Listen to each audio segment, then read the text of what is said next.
If you've been wondering how to use sectioning clips on your fine curls, I'm going to teach you how to put clips in, hide your swirl, and hide your part. Are you ready? Let's do this.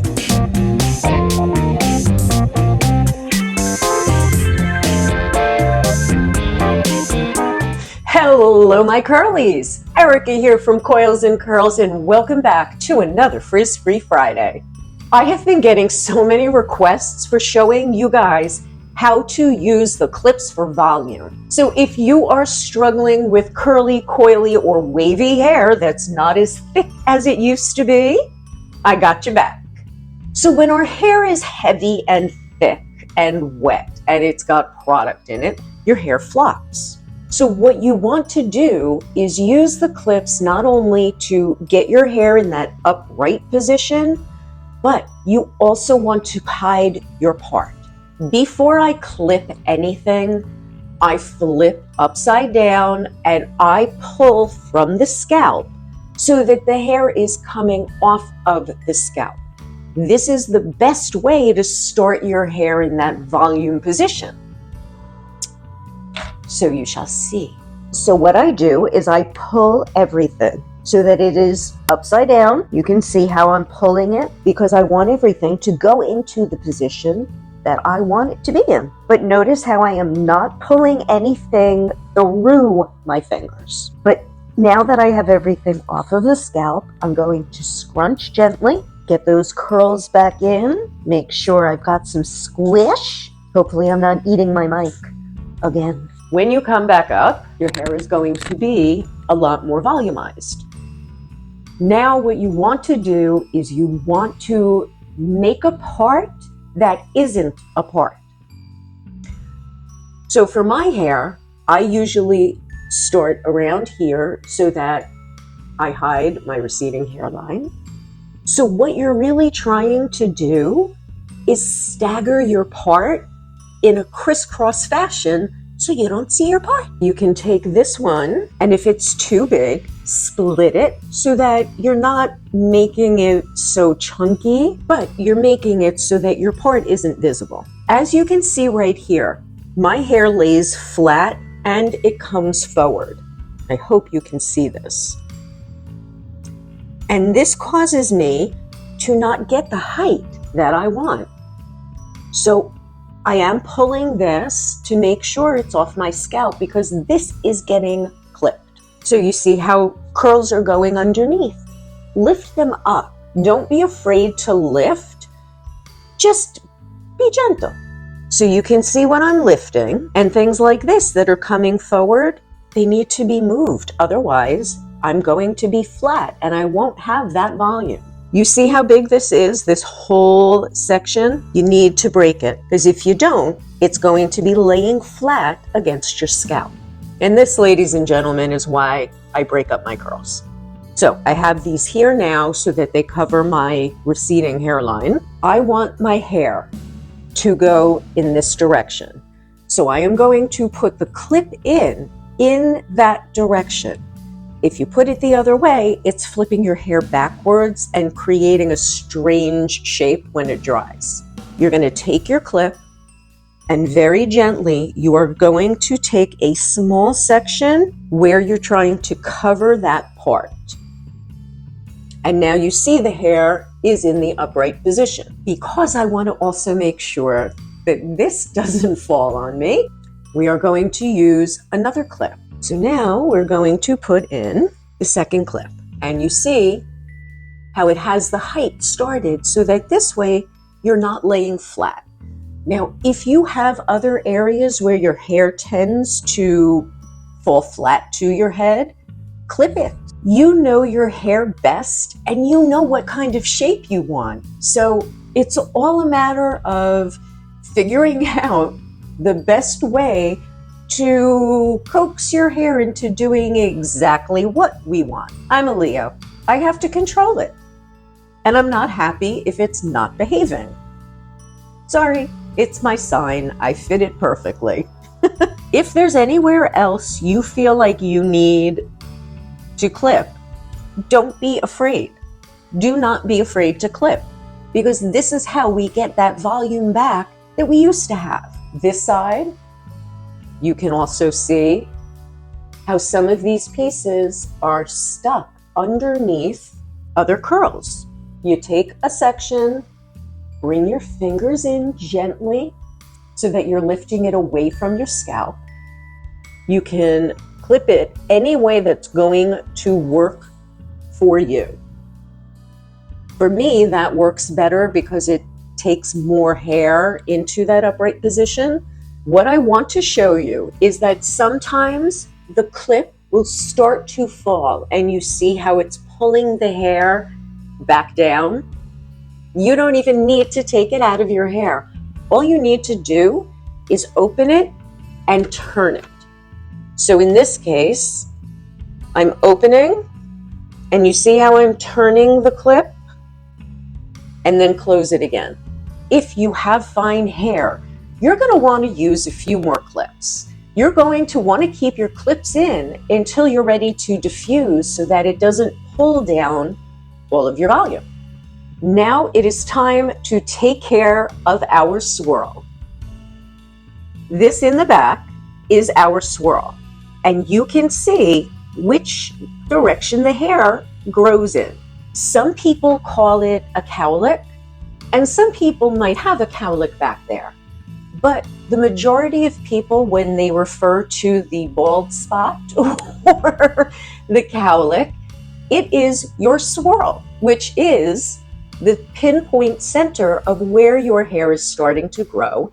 And it grows usually in a circular pattern. Some people go this way, some people go this way, and some people's swirl is in a different spot. I've seen them always start at the back. Mine is a little off center. Because you want to cover that swirl, you want to make sure that you use a clip properly. Because we want the hair to go in this direction, we are going to use the clip in that direction. Back to my handy handheld mirror that everyone should have. Oh, well, this one is looking a little odd when I see it in this direction. So let's take that out. You know what? Let's take it all out. Let's start again. If it doesn't look right, take it out. Do it again. It is not a big deal to take the clips out and reposition them. What is a big deal is if you leave them and it dries all funky and then you're not happy, take the clips out, reposition them. It's no big deal. What I'm going to do, I think I'm going to start with this very top section that I really want clipped, putting it in the way I want the hair to go. Slide it in and close. And make sure that it is in that upright position so the hair is off the scalp. Now to move back to my swirl. In the direction you want the hair to go. So for me, it's this way. So you slide the clip, open it, and twist up. It's not working. Something is not right. What is going on? Now we're just going to hold the hair so that you force that curl back in. If you feel like your hair has dried too much, oh, see, you can see my swirl perfectly. See? And that's how your hair starts out of your scalp. How cool is that, right?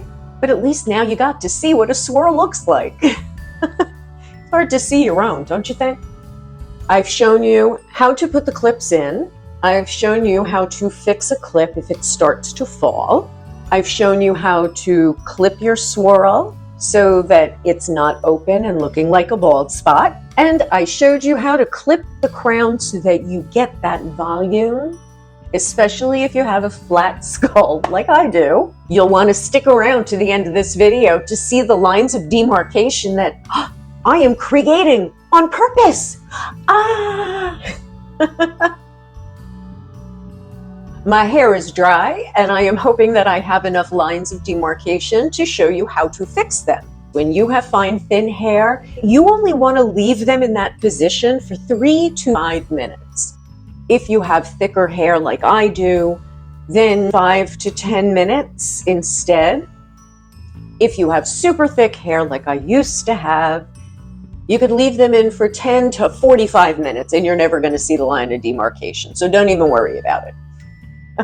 One of the only ways to get lines of demarcation when you have that thick hair like this is that you take a section that is just so thick that there's no way to not have a line of demarcation. Take sections that are appropriate for your hair.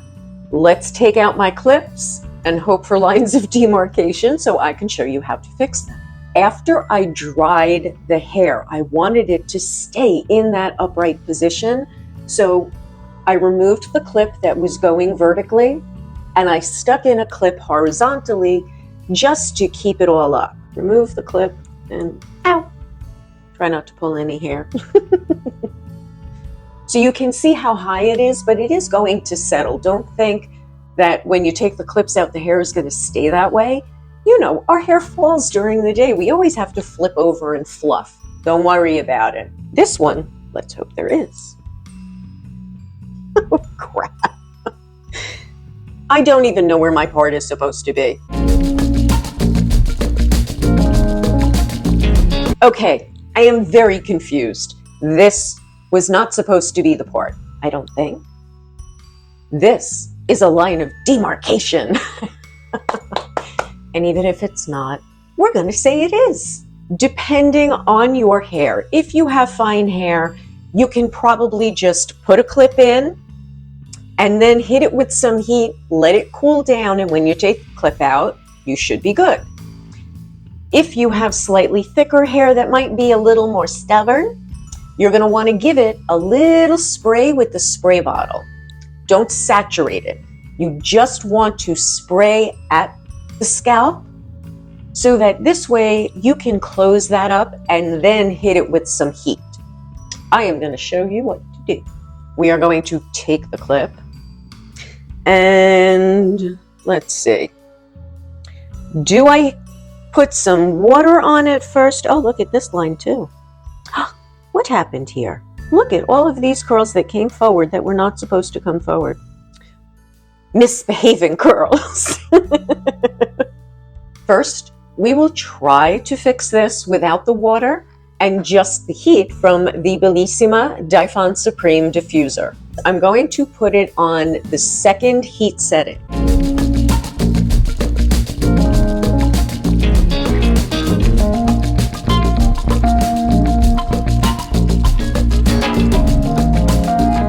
Okay, not bad. I do not see my swirl, and it seems that I have volume in the back. Now, let's see if this covered the part, the line of demarcation. And look at that, my curlies. Do we see? I see nothing. And that's the point. Just remember to be gentle when you're handling our thinning, fragile curls. You need to be soft and gentle. Like I used to say to my parents, soft and gentle. No bite. The one thing to remember is that you're not going to clip your hair perfectly the first time. Sometimes even I screw up the clips. Whether I'm rushing or I'm not paying attention, you want to remember to clip your hair when it is wet. As soon as you put your product in is when you need to clip those curls. If you leave them in that downward position too long to dry that way, then you can't redirect them unless you wet at the scalp and clip. Okay, you are never going to figure this out the first time. Remember that. It's going to take trial and error, but with the techniques that I showed you, you should be able to get volume, cover that swirl in the back, and have curls that make us feel better as we are maturing.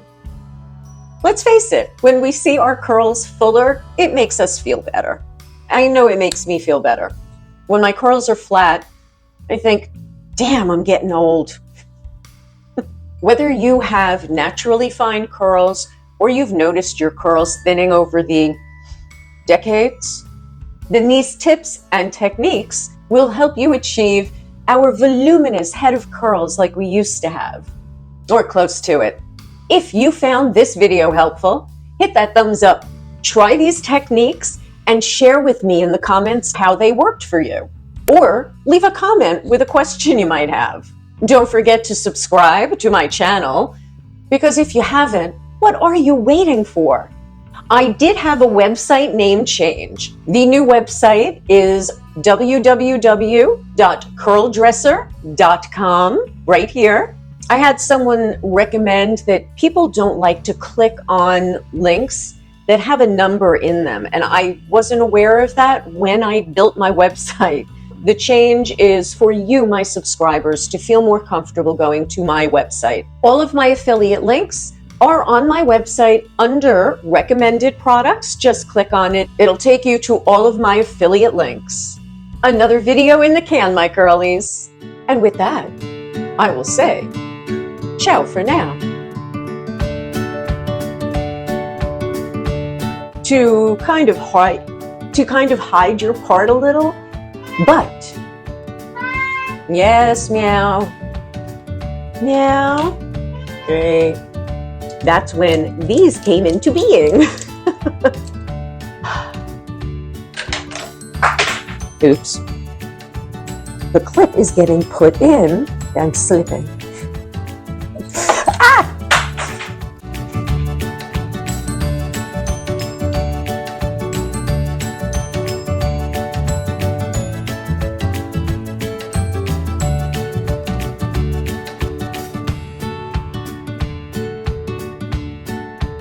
Now that the mic is on, I forgot to put it back on after I blow dried. I have a whole 2-minute segment with no sound. Oh, this is too funny. Okay. And you see how well that looks. How well that looks. Remember to be gentle when you are handling our thinning curls. To start this again. So, where was I going with this? Oh yeah. These tips and techniques will help you achieve that fuller voluminous.